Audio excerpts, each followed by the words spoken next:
Hey everyone, Regal Reviews here. So this season's recaps are going to look a tad bit different. My days off got switched, so I now work Wednesday night. So I won't do the recaps until the following morning because I can't watch them till the following morning. So happy premiere day for Survivor 45. I still cannot believe Survivor's on 45 seasons, and I mean that in a good way. It's just an amazing show, and what an accomplishment. So they sort of got the pirate ship thing in a way. It's 3 different teams. Bello, Reba, and Lulu. It's the first time I actually got all the names right. They definitely have. There's definitely some personalities out there. Right off the bat, you have to get into pairs, and it's all about locks and everything, and trying to get keys. And right off the bat, one person, I swear to God, I thought he was going to quit, or I thought he was going to be medevac or something, because well, first I wasn't sure. Like, he did end up having like a panic attack out there, but it did look like he was like really injured, and he was struggling out there. I think his name is Brandon. It's first episode. We're all getting used to names and everything, but because see, I have anxiety too. And I know for anybody that has anxiety and loves Survivor, that might be a potential concern to be going out there, because people might perceive an anxiety attack and think that you might be a liability in challenges. And it actually can be if you don't have it under control.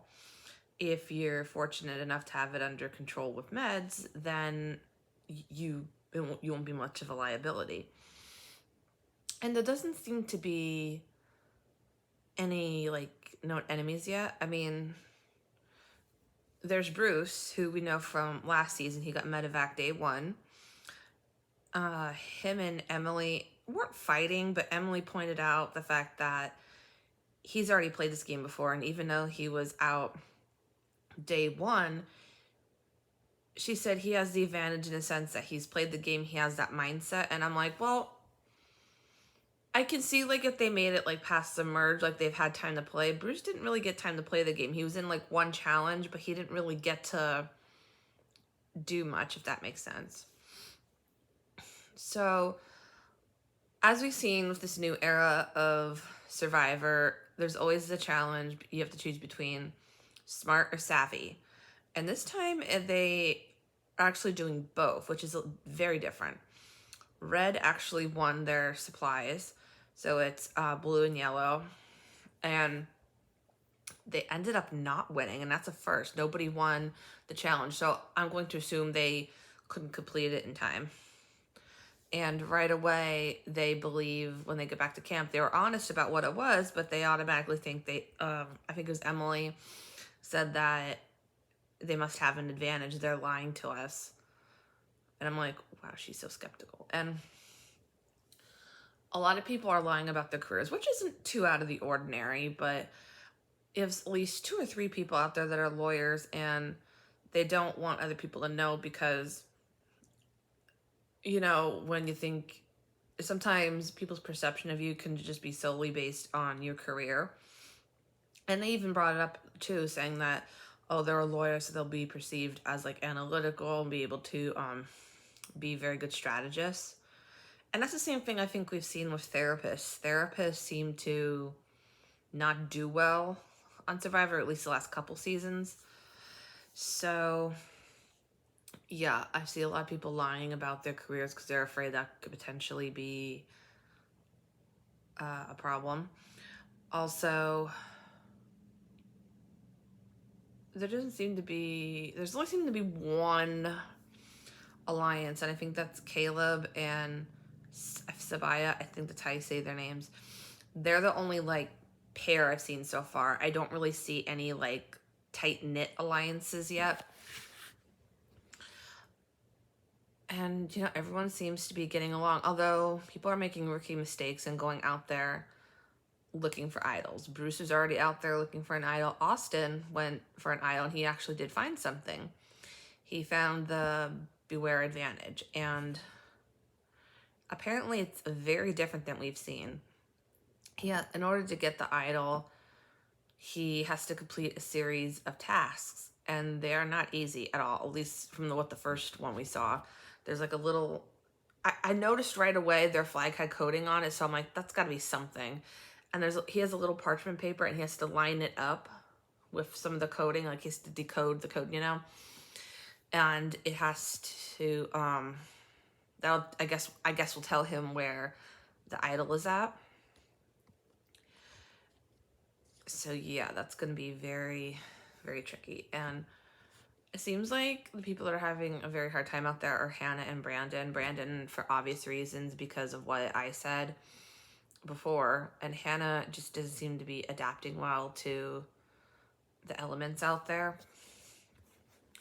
When we get to the immunity challenge, same thing. Like if there's going to be 2 winners, and whoever wins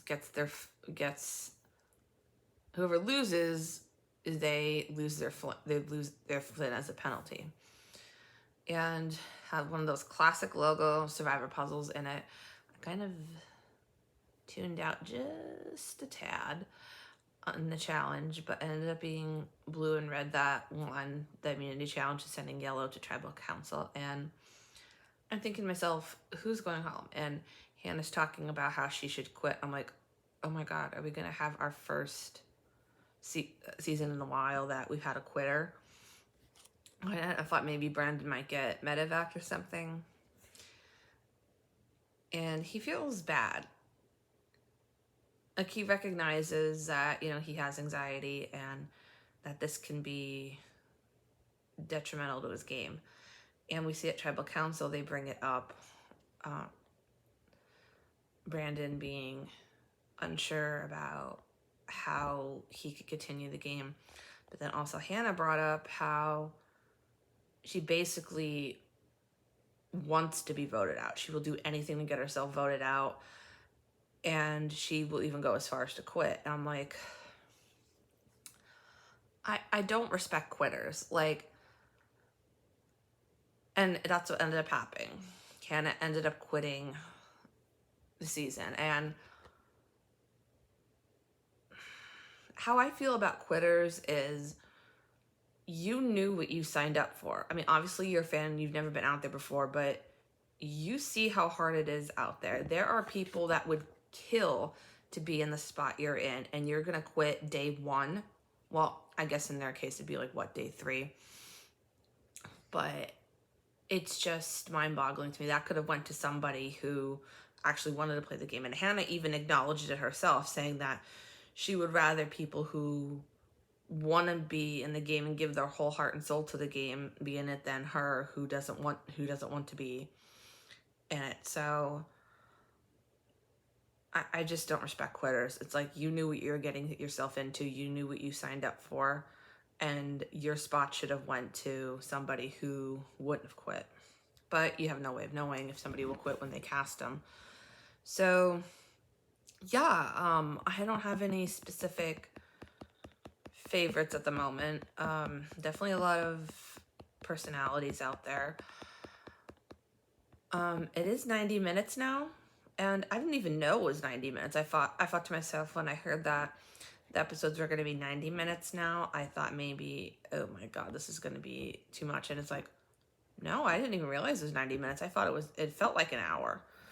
So yeah, comment down below what you thought of the premiere and what you thought about Hannah's quit.